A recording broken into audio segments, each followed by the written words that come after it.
I remembered after Sunday that I had notes finished for chapter 4, but we didn't quite get through with them. So we quit at verse 13. I'm going to pick up there. And I added a bunch of notes to kind of emphasize a few things that I had previously planned on just skimming over. All right, we are going to try our best to finish these verses tonight. In verse 13, go to now.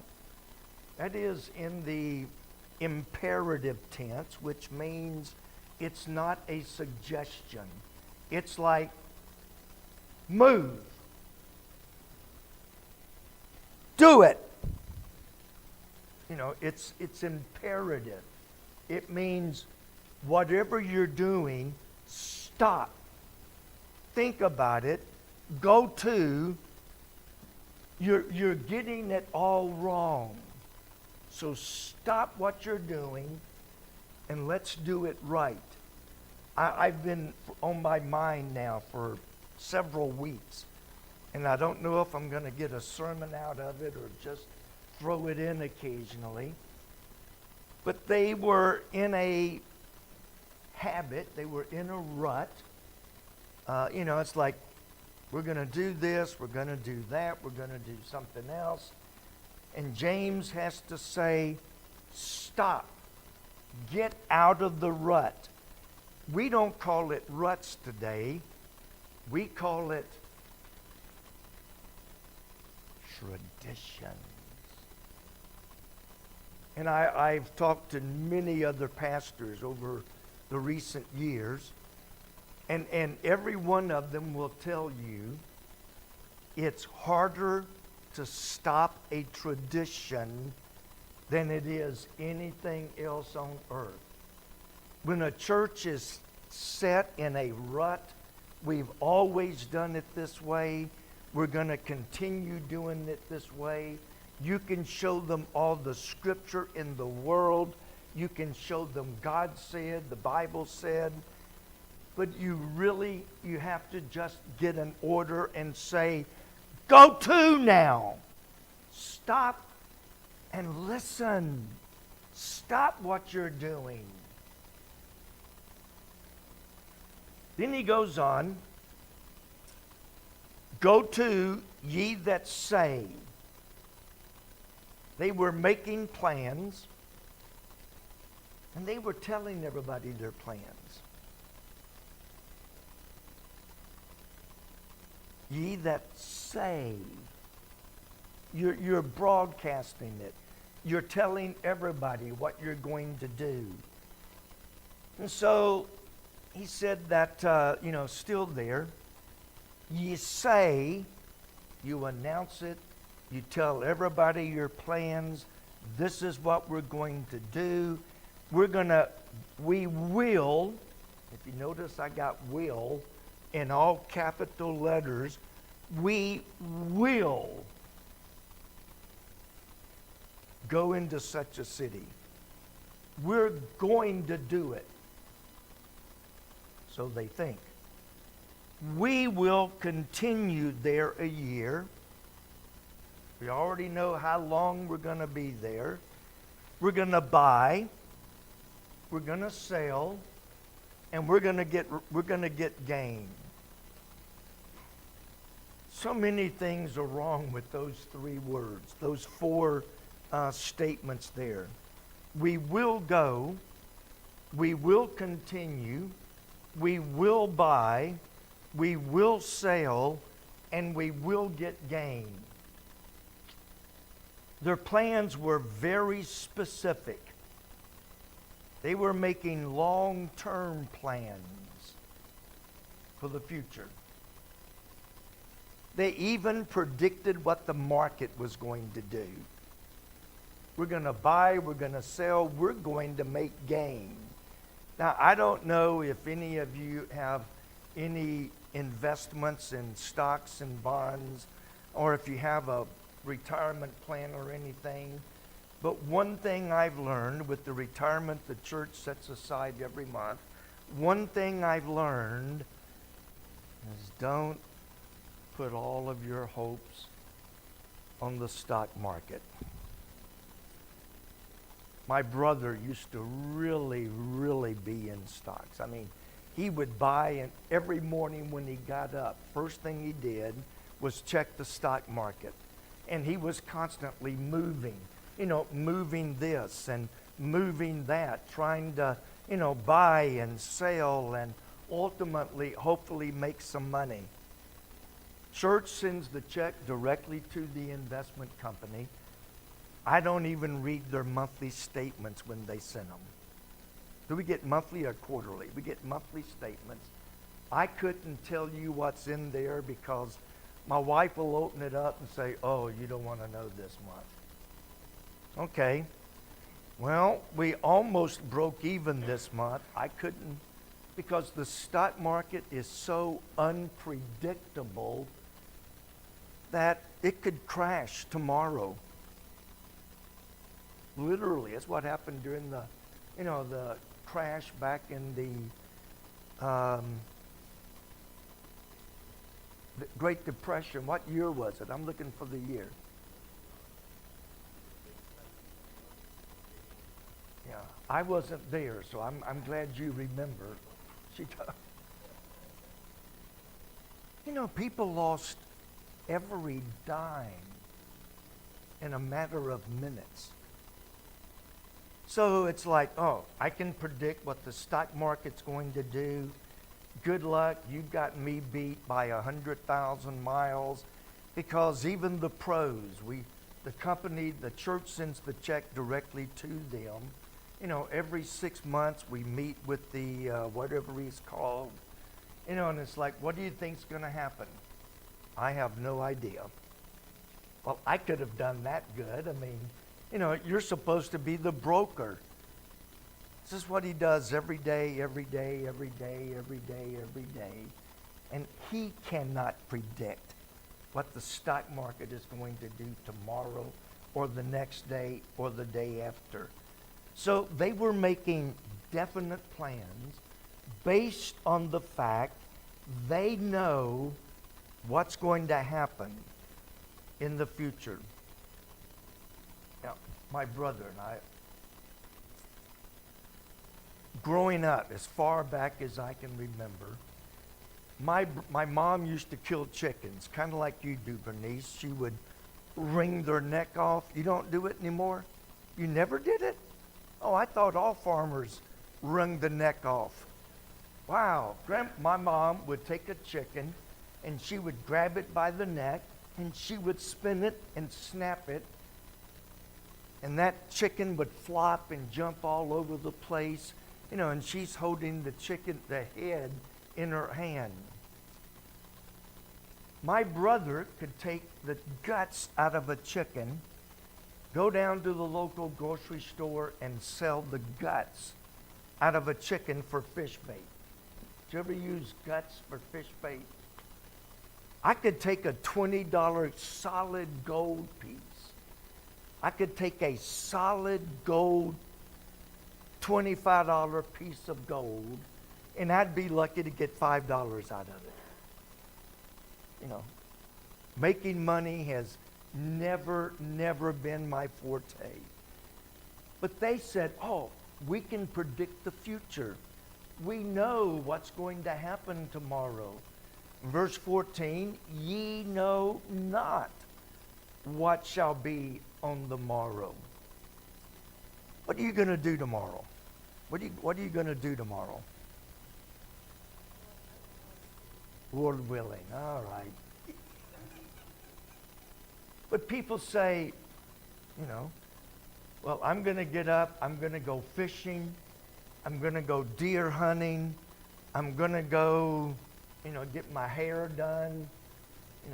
I pointed at you because I don't have any. We make all of these plans.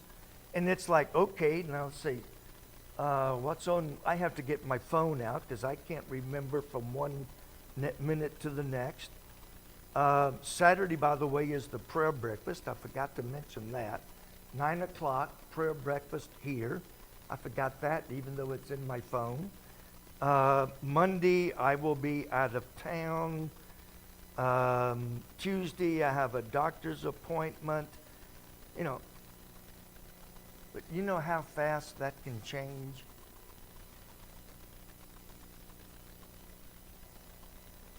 My whole world was turned upside down when I decided one night, January the 12th, 2018, got a big snow that night. Some of you may remember that night.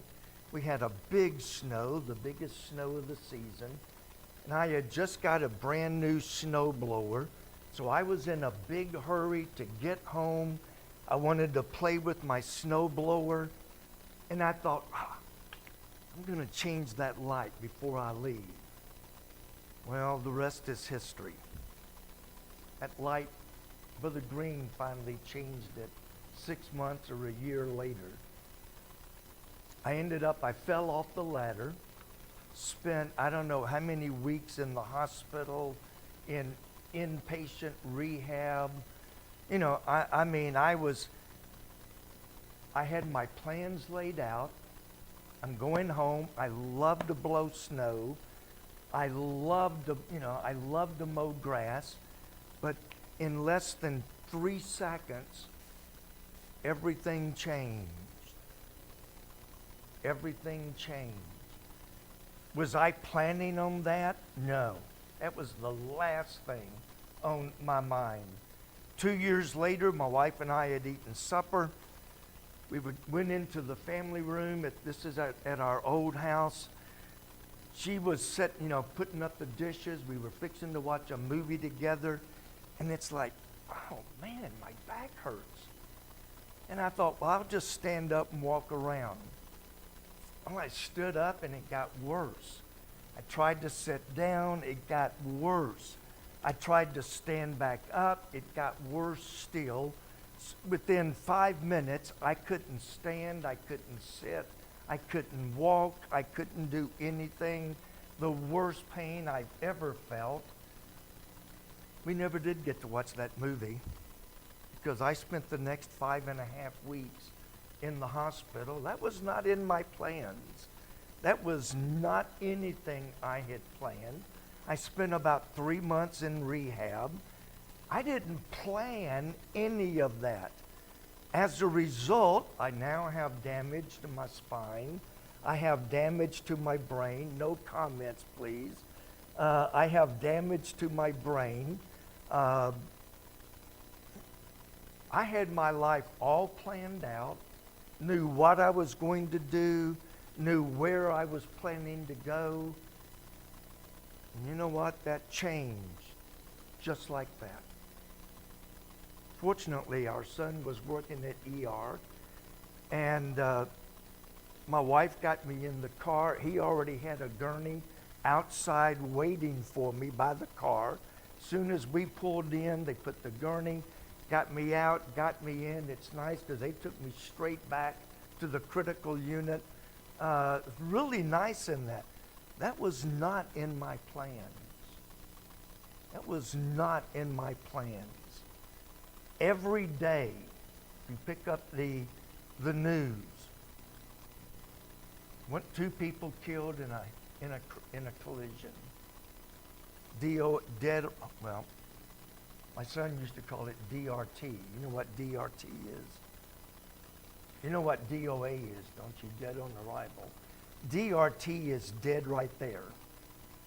You know, my son pulled up, cruiser, the person is dead. You know, they still had to go through the motions, but it was known as DRT. He's dead right there. None of those people planned on dying that day. You don't know what tomorrow holds. What is your life? It's a vapor. Now, in our life is totally under the control of God.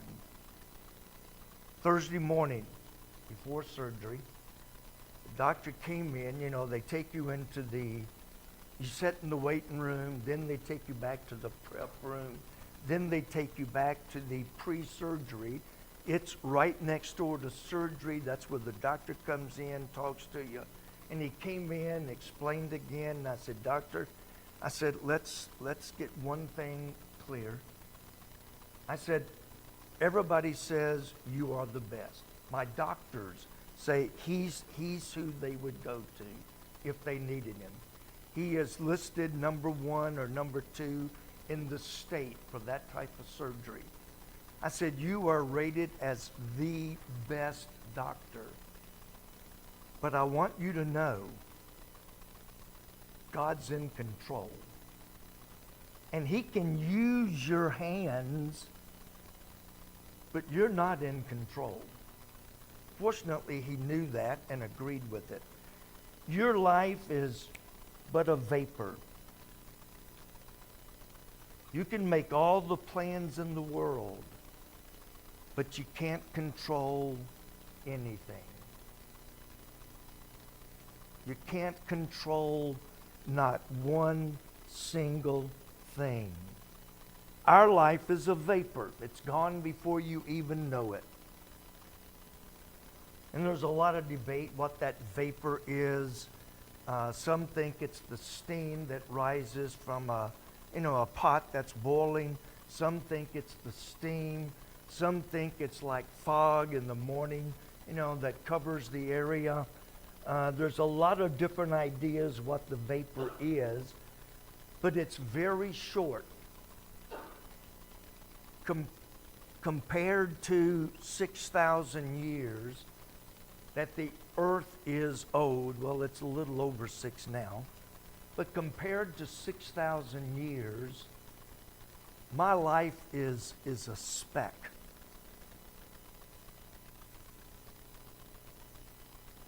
I remember the first time they sent men into outer space, and they were circling the earth. Some of y'all were old enough you weren't born yet. The first rocket circled the earth. And they showed pictures. And as big as I was, I looked and looked. I couldn't even see the United States from that spacecraft, let alone me. You're looking from thousands of miles above the earth, and you look down and, our building's good-sized building. Some of us are larger than others. But from outer space, I couldn't even see the United States. I certainly could not see Kentucky. I had no idea where Florence was. And then I still couldn't see our house. And I couldn't see me standing out in the front yard. Have you ever been on a commercial flight? I know some of you have flown. One of the things, and this scares my wife to death, when we flew to Australia, she said, if you have car trouble, you can just pull over on the shoulder. If you have airplane trouble, there ain't nothing you can pull over on. But we were 35,000 feet in the air across the Pacific Ocean. Even when I flew, my wife and I were dating, I flew to Cincinnati to meet up with her.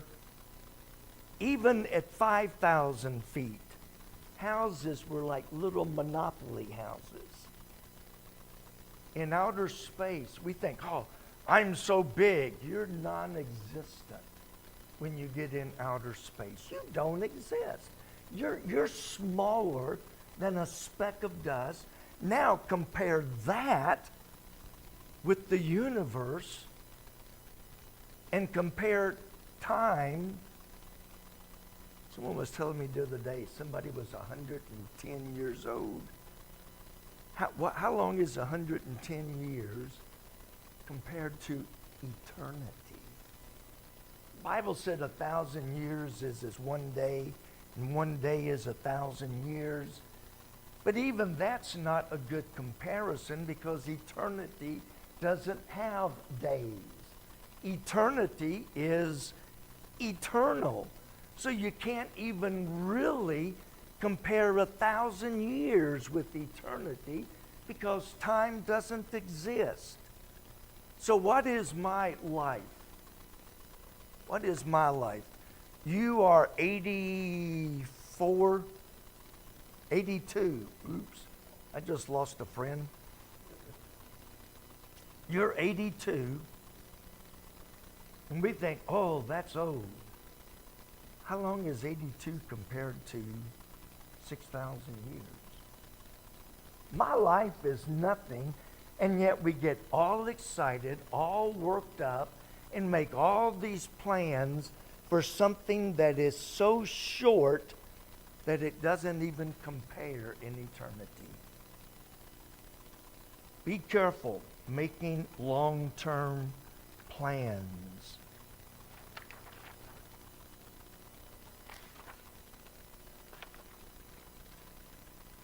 Well, I'm going to try to finish verse 14 at least. I've already covered of it. 6,000 years versus 82 years is nothing. Remember when you were 3, 4, 5, 6 years old? I can still remember that. I thought people 20. If you're 20 years old, you are old. And if you're 40 years old, you're so old, man, you should just go ahead and die because you're over the hill. Now, 82 looks really young, brother. Looks really young. So a lot of it is perspective. That's what he's saying. Doesn't mean we should not make plans. Solomon wrote, "Go to the ant, thou sluggard.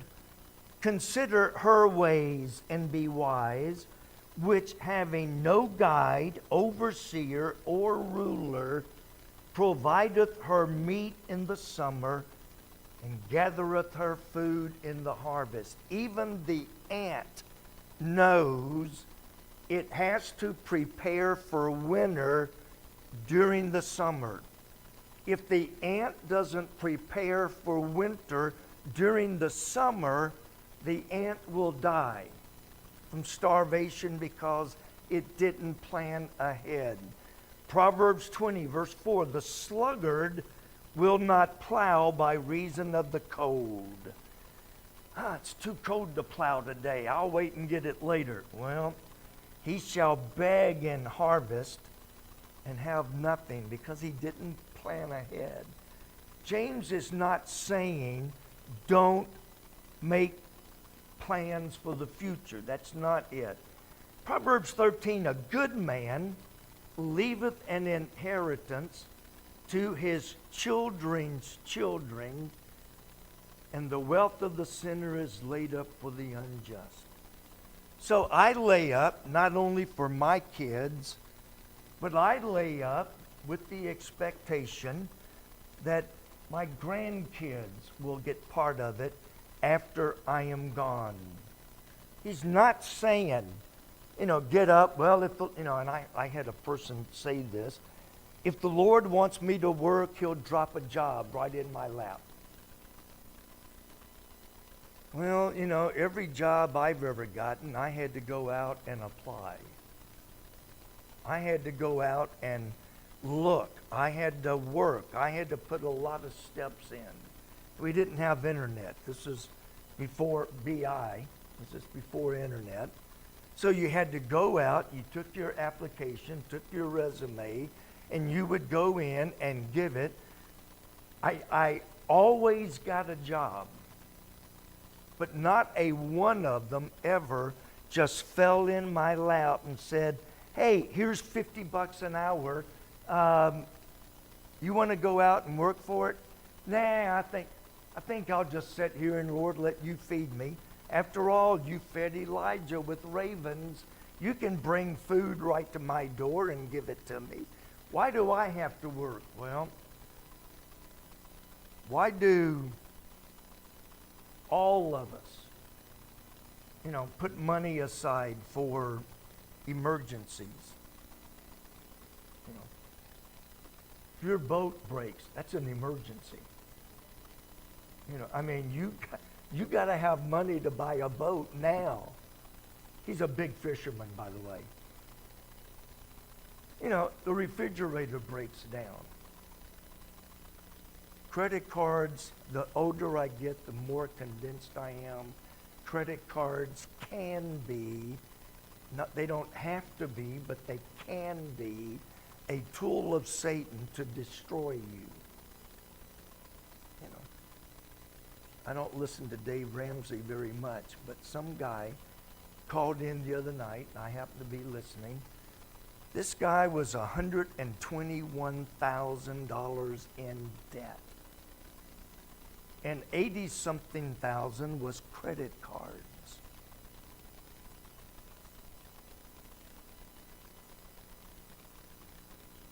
Yeah, if we want something, we make sure we got the money to pay for it. But you really can't bet on tomorrow. We make plans. I'm going to put aside so much for tithe. I'm going to put aside so much for, our emergency fund. It's not saying don't do that, but we'll get into chapter 5 and we'll see the danger of that if you get into it very far. All right, didn't make it. I thought for sure I would